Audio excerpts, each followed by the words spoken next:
आज हम डिस्कस करेंगे उपभोक्ता का संतुलन। उपभोक्ता का संतुलन कंज्यूमर इक्विलिब्रियम का मतलब होता है कि उपभोक्ता उपयोगिता को अधिकतम करता है, यानी उपयोगिता अधिकतमकरण, यूटिलिटी मैक्सिमाइजेशन। देखिए, दो तरह के उपयोगिता फलन होते हैं।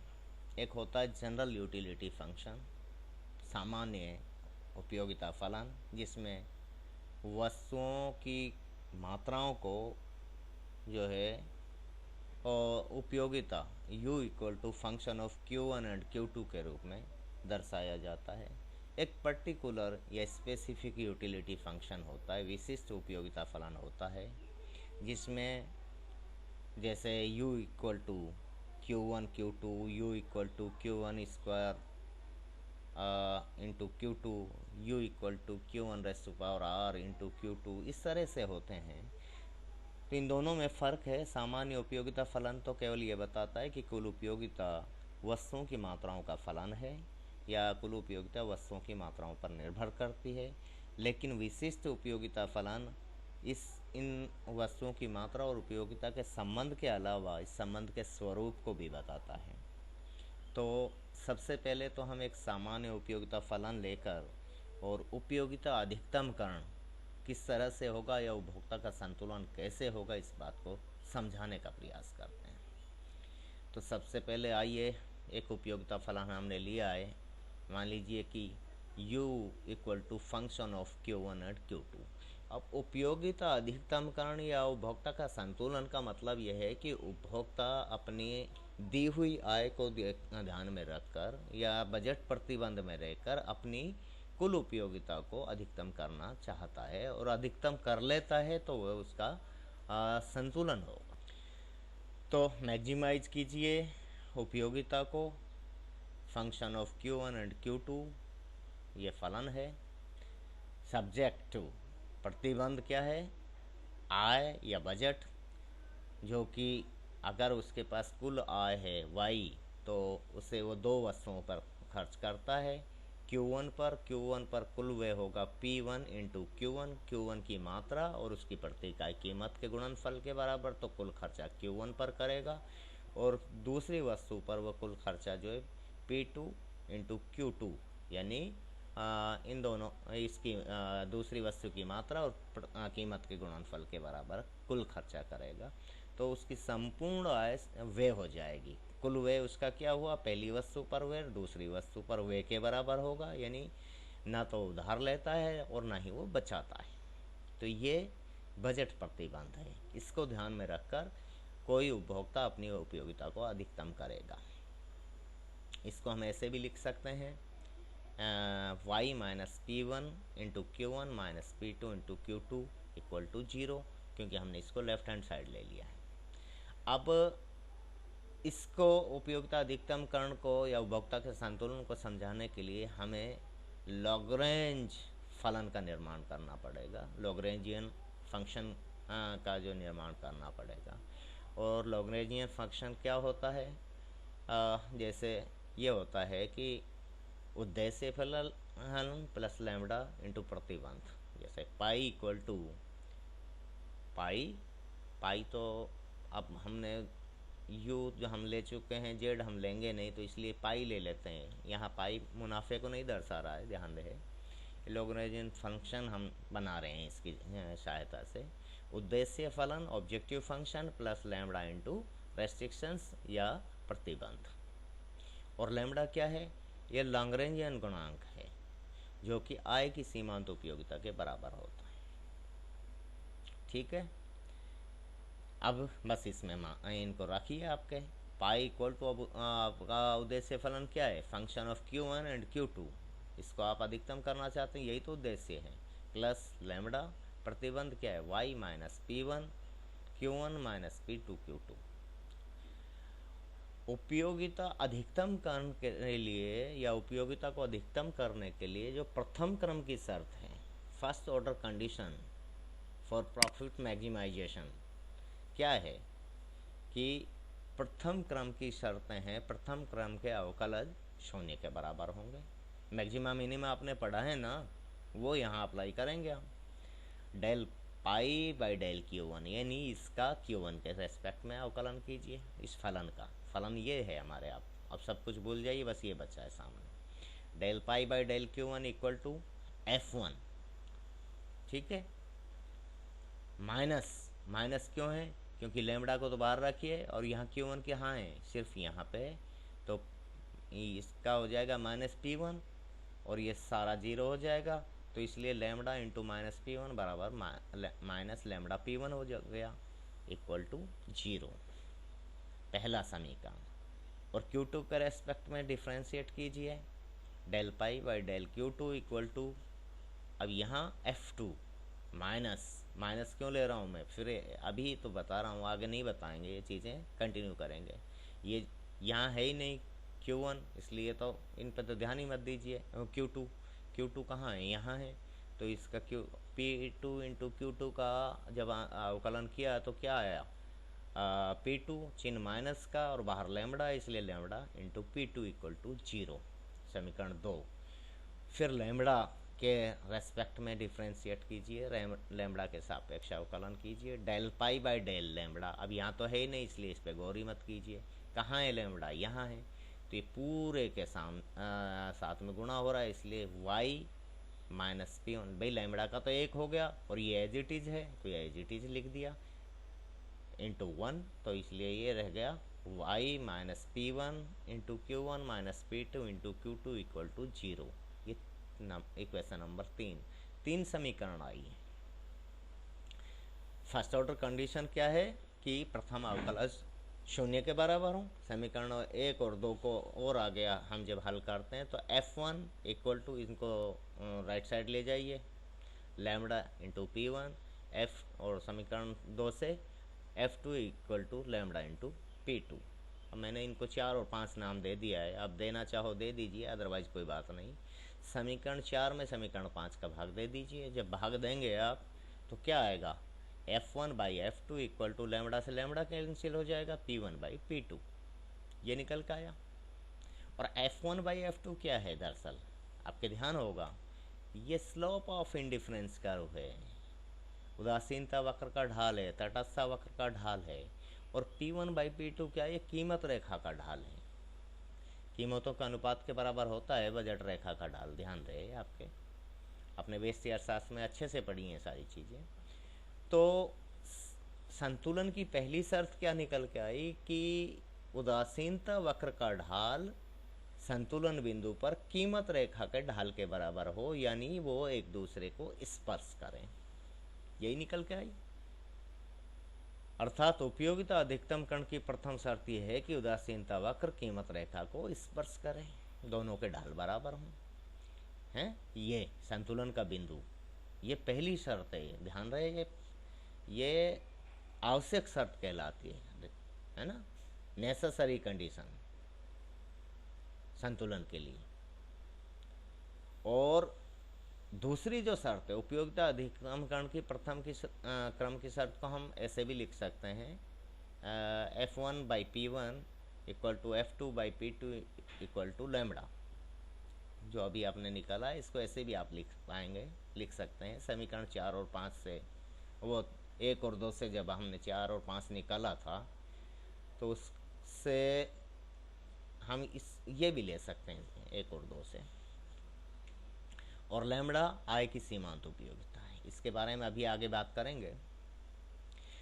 तो उपभोक्ता संतुलन के लिए द्वितीय क्रम की शर्त, जिसे हम पर्याप्त शर्त कहते हैं, अब व्यष्टि अर्थशास्त्र में एक लाइन की दिखती है हमें, और हम इसको अक्सर, एक सामान्य विद्यार्थी इस पर ज़्यादा ध्यान नहीं देता, पहली शर्त पर ज़्यादा ध्यान देता है कि साहब उदासीनता वक्र कीमत रेखा को स्पर्श करे, लेकिन दूसरी शर्त बड़ी महत्वपूर्ण है, क्योंकि ऐसा एक बार नहीं होता है उदासीनता वक्र कीमत रेखा को स्पर्श करे, यानी दोनों के ढाल एक बार बराबर नहीं होते। अगर उदासीनता वक्र ऐसा होता तो भी हो जाता है, तो ढाल तो बराबर, तो फिर संतुलन यहाँ होता है या यहाँ होता, आप तय करें।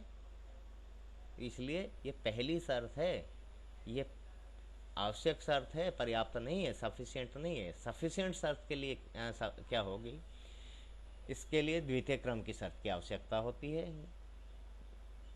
वो यह है कि संबंधित सीमाबद्ध हैसियत निर्धारक का मान धनात्मक होगा। बॉर्डर हेसियन डिटर्मिनेंट, जिसे हमने तो BHD से दिखा है, कई लोग इसे D से भी दर्शाते हैं। वो क्या होता है, F11 F12 माइनस P1 किसके लिए, इसके लिए। ध्यान रखना वहाँ तो ये कैसे निकालें, ये निकाल रहे हैं हम, इसका एक और बार अवकलन कीजिए F1 के रेस्पेक्ट में, तो F11 है,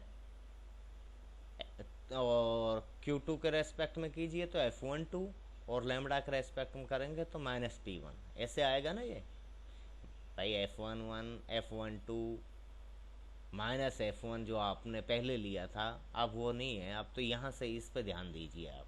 ये प्रतिबंध सहित अधिकतम कर्ण न्यूनतम कर्ण में मैंने आपको बताया था, मैक्सिमा मिनिमा में बताया था, उच्चिष्ट निम्निष्ट जब पढ़ाया था। तो इसका अवकलन कीजिए Q1 के सापेक्ष में, फिर Q2 के सापेक्ष में, फिर लैम्बडा के सापेक्ष में, पहली रो आएगी। इसका अवकलन कीजिए Q1 के सापेक्ष में, Q2 के सापेक्ष में और लैम्बडा के सापेक्ष में, सेकंड रो आएगी। इसका अवकलन कीजिए Q1 के सापेक्ष, Q2 के सापेक्ष और लैम्बडा के सापेक्ष, तो थर्ड रो हो जाएगी। इस तरह से आएगी, ठीक है। तो F11 F12 minus P1, F21 F22 minus P2 minus P1 minus P2 और जीरो। लैम्बडा के रेस्पेक्ट में करेंगे तो जीरो आ रहा है, क्योंकि वहाँ लैम्बडा है ही नहीं तीसरे समीकरण में, आप देख लो, ठीक है। अब इसका प्रथम पंक्ति के अनुसार विस्तार कर देते हैं। ये सारणिक आ गया, इस सारणी का विस्तार करते हैं प्रथम पंक्ति के अनुसार। तो जब आप करेंगे तो ये F22, देखिए ये रो F1 बाहर आ गया, ये कॉलम गया और ये रो गई, तो ये बचे F22 माइनस P2 जीरो, ये बचेगा। फिर यहाँ जाइए, ये रो गई, ये कॉलम गया, बचेगा क्या है, F22 माइनस P1 और माइनस P2 जीरो। फिर माइनस P1 को बाहर रखिए, चिन्ह देखिए, प्लस माइनस प्लस ऐसे होते हैं। अब विद साइन होंगे, ये निकल के जाएंगे चिन्ह सहित, तो इसलिए माइनस P1 लिखा है हमने। ये रो गई, ये कॉलम गया, बचेगा क्या, F22 minus P1, F21 minus P1, F22 minus P2 लिख दिया साहब। इसको जब आप हल करेंगे तो निकल के आया माइनस, देखिए ये तो जीरो हो गया, ये माइनस इंटू माइनस प्लस, और ये चिन्ह माइनस का होगा भाई, ये प्लस का और ये माइनस का, इस तरह से मल्टीप्लाई होता है नहीं, तो माइनस बाहर आ गया चिन्ह, F11 P2 का स्क्वायर, इसका जो है माइनस F12, ये जीरो हो गया, और माइनस माइनस प्लस, और एक माइनस बाहर, और एक ये आ जाएगा तो प्लस हो जाएगा, तो इसलिए प्लस हो गया F12 P1 इंटू P2। फिर अब इस पे आ जाइए, P1 बाहर है, ये प्लस इंटू ये जो माइनस और ये बाहर प्लस, तो इसका चिन्ह हो जाएगा प्लस का, F21 P1 P2, F21 P1 P2, और ये माइनस इंटू माइनस प्लस, और एक माइनस बाहर है, तो ये माइनस का हो जाएगा F22 इंटू P1 स्क्वायर। अब चूंकि F12 इक्वल टू F21 है, तो F21 की जगह F12 हमने रख दिया है, तो यह आ गया माइनस F1 P2 का square plus 2 into F12 P1 into P2, दो बार हो गया ना ये भाई, एक ये और एक ये, F12 हो जाएगा, तो इन दोनों को जोड़ के ये आ गया माइनस F22 P1 का स्क्वायर। अब P2 स्क्वायर से भाग दे दो साहब, इसको भाग दिया तो minus F11 plus 2 into F12 by, अब P2 स्क्वायर से भाग दे रहे हैं तो ये P2 कैंसिल हो गया, और P1 बाई P2 इधर बच गया, minus F22 P1 by P2 का स्क्वायर, क्योंकि P2 स्क्वायर से आपने भाग दिया है। और चूंकि P1 बाई P2 क्या है, F1 बाई F2, अभी तो आपने निकाला है ये कंडीशन, तो इसकी जगह ये रख दीजिए। तो जब आप ये रखेंगे तो minus F11 F2 into F1/F2 P1 by P2 की जगह ये रखा है हमने F1/F2। जब इसको हल करेंगे तो ये निकल के आएगा -F11 इंटू F2 का square +2 into F12 into F1 into F2 minus F22 into F1 का स्क्वायर। ये क्या है दरअसल? ये है बॉर्डर्ड हेसियन डिटर्मिनेंट, यानी ये धनात्मक हो। सेकेंड ऑर्डर कंडीशन धनात्मक होनी चाहिए, सेकेंड ऑर्डर डिफरेंशिएशन जो है। और ये धनात्मक कब होगा? धनात्मक होने का मतलब क्या होगा कि उदासीनता वक्र मूल बिंदु के प्रति उन्नततर हो, convex to the point of origin. ये आपने विशेषता में निकाला है। तो शर्त क्या निकल, द्वितीय क्रम की शर्त क्या निकल के आई कि उदासीनता वक्र मूल बिंदु के प्रति उन्नतोदर हो। स्पर्श तो करे, पहली शर्त यह है कि उदासीनता वक्र का ढाल कीमत रेखा का ढाल के बराबर हो। लेकिन सातवें शर्त ये निकल के आई, पर्याप्त शर्त, कि संतुलन बिंदु पर उदासीनता वक्र मूल बिंदु के प्रति उन्नतोदर होगा। ये शर्त और निकल के आई। यही व्यष्टि अर्थशास्त्र में आपने पढ़ा था।